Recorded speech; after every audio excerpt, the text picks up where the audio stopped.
The resource spending review today details how we'll invest over £180 billion to deliver the government's priorities in the coming years.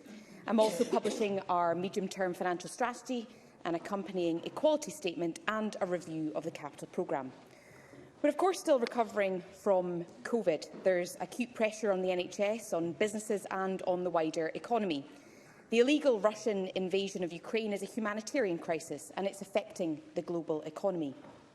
Rising energy prices, constrained supply chains have affected countries worldwide. Whilst inflation is also impacting other countries, it's not impacting them equally. The UK currently has the highest inflation rate of any G7 country, almost twice the rate of France. Brexit has made this problem worse, with increases in food prices hitting the poorest hardest. We're experiencing an unprecedented cost of living crisis. Inflation is at a 40-year high of 9%, with households facing considerable hardship.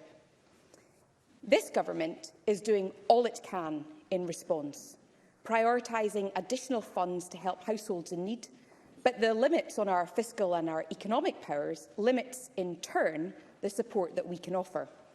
This government faces the same interrelated challenges as other governments across the globe: significant volatility, sharply rising inflation and a need for greater investment to aid COVID recovery and to shield people from the impact of a cost of living crisis. But we face these challenges without the tools and without the levers that other governments have at their disposal. And so, whilst I welcome the more targeted grant-based support announced by the Chancellor last week, £400 per household is less than half of the predicted forthcoming rise in the energy price cap before factoring in the pressures that families face right now. And of course, this help has been funded disproportionately by taxes on Scottish industry. The Chancellor's efforts were in reserved areas, so there's very little consequential funding. We'll consider where there are gaps and who most needs most help before we decide how to allocate any further limited funding. Presiding Officer, today's resource spending review is not a budget. Change to the fiscal position is inevitable over the next few years. One hopes for the better, and tax decisions will be taken in future budgets. However, it is essential to share high-level financial parameters with public bodies, with local government and the third sector, so that we can plan ahead together. The basis for our spending plans were set out in the Butte House Agreement and the Programme for Government. Our long-term ambitions for Scotland include tackling child poverty, transitioning to net zero, growing a stronger economy and improving public services. To that, we have added the actions we're taking to help people struggling with the cost of living. The funding I have at my disposal is mainly based on the existing block grant settlements implied by the 2021 UK Spending Review and the forecasts from the Scottish Fiscal Commission. Those judgments can change over time in response to the available data and the economic outlook, and of course as a result of decisions taken by the UK Government. By way of example, the first medium-term financial strategy back in 2018 set out the expected budget for 2022-2023. In reality, that projection was out by around £7 billion. And that illustrates the level of volatility inherent in the funding outlook, underlying the importance of taking decisions at each annual budget.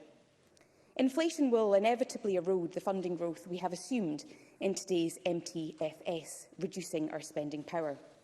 When the UK Spending Review in October set out funding for the Scottish budget, inflation was 3.1%. Despite inflation hitting 9%, the UK Government has not updated its spending plans, leaving us with far less funding in real terms. Following a real terms reduction of 5.2% between last year and this year, our real terms funding grows by only 2% across the whole four-year period of the resource spending review, after accounting for the devolution of social security benefits. That's the stark reality, reflected in the commentary by the IFS and the Fraser-Valander Institute last weekend. But it's not inevitable. It is the result of a deliberate choice by the UK Government as they sit on their hands. Whilst the Chancellor has provided welcome, if limited and late, support for households, The chill winds of Tory austerity are blowing when it comes to spending on public services. And it lays bare the constraints of the current fiscal framework. Our budget, largely decided by others, denied sufficient borrowing powers, yet facing the very same demands for increased spending as governments with much greater levers do. So, Presiding Officer, we must prioritise. We have prioritised spending on health and social security, education and tackling climate change, but by definition we cannot prioritise everything. And after years of growth in the public sector due to Brexit and the pandemic, we need to reset. We need to focus on how the public sector can reform to become more efficient, giving us space to realise our ambitions for better outcomes. And so reform will focus on digitalisation, focus on maximising revenue through public sector innovation. It will focus on reform of the public sector estate, the reform of the public body landscape and improving public procurement. The spending review also incorporates continued engagement with trade unions and public sector employers about pay and workforce. I know that inflation is a very real concern for public sector employees, as it is for those in the private sector, and particularly so for those on lower incomes. The UK Government has chosen not to act on public sector pay, meaning our more progressive approach, with public sector wages on average 7% higher in Scotland than in the rest of the UK, is funded from within our severely limited budget. We do not intend to take the same approach as set out by the UK Government today, but we do need to reshape and refocus the public sector post-COVID, and the spending review calls upon all of the public sector to look creatively at ways to sustainably address that challenge while seeking to ensure fair increases. These reforms are necessary in order to prioritise spending, which makes the biggest difference to our objectives. Our objectives around child poverty, our objectives around net zero, our objectives around a growing and thriving economy and improved public services. The spending review funds the Scottish Child Payment, which will more than double to £25 per child per week over the course of this year, with eligibility expanded to under-16s. It will provide for universal free school meals to primary school children in primaries 1 to 5 and the expansion of provision beyond that.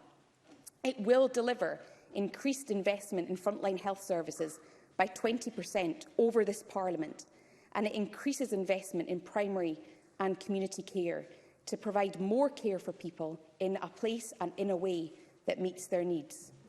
It provides capital investment of around £18 billion over the period. It will fund improvements in Scotland's transport network, in the NHS and the public sector estate, in affordable housing, and it will fund the shift to a low-carbon economy with an additional £500 million directed to net zero programmes that meet the climate challenge. The Resource Spending Review delivers on our commitments to invest in energy efficiency and zero-emissions heating.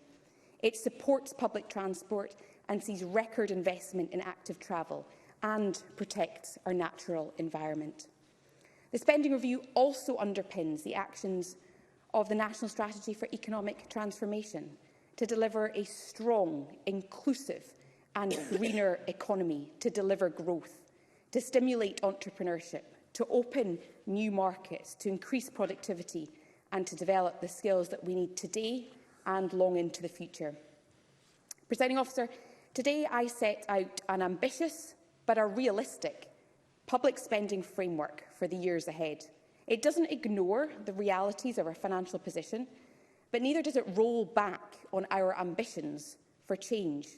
It balances the need to shift resources so we achieve the greatest impact for our economy, for our environment, for our society, with the need to continue improving public services as we build back from COVID-19 and respond to the challenging economic and financial outlook for Scotland.